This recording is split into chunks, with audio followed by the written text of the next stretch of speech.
my gosh, he's still going. So when Zuko and Uncle get away, they're now fugitives. And them being fugitives, they now have to figure things out a different way, meaning they don't have that access to what that luxurious and comfortable life.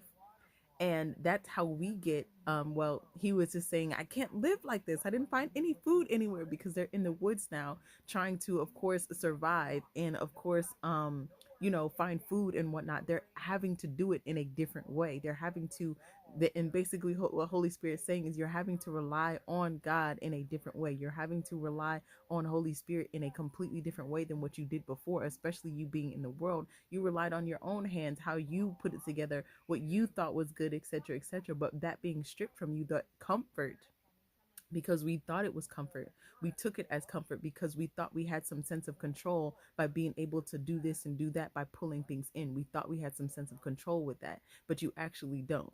In that space, you have more control when you surrender and release it to God and release it to Abba, because it is going to be something that is His will, His bill. When it's His will and His bill, it's taken care of. He's not just giving you that plate of macaroni He was looking at. He's giving you a whole revolving table, a whole feast of food and tray after tray after tray. I prepare a table before you in the presence of your enemies. It's not just a feast and it's like, okay, you ate that one time. No, what He's giving you is going to last. It's going to last your lifespan. It's going to last generations. It's going to last into the 1,000 generations. What He's bringing you into, as far as in generational blessings, it's going to last.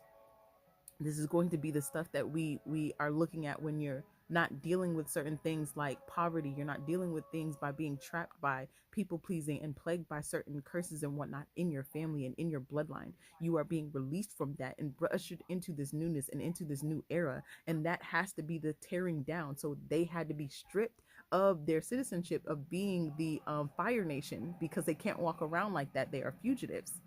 They have been stripped of that. They've been exiled out of that space and out of that place. So being that you are a totally spy, you are being stripped of all of that, all of what you knew, all of what you understood, all of what you were comfortable with. You're being stripped of that to be ushered into the new, and you have to now adapt and learn a new way of doing things. In between that space of getting from that space of stripping into that space of the promised land and walking into that, there's a process in between. That process in between, it's going to take you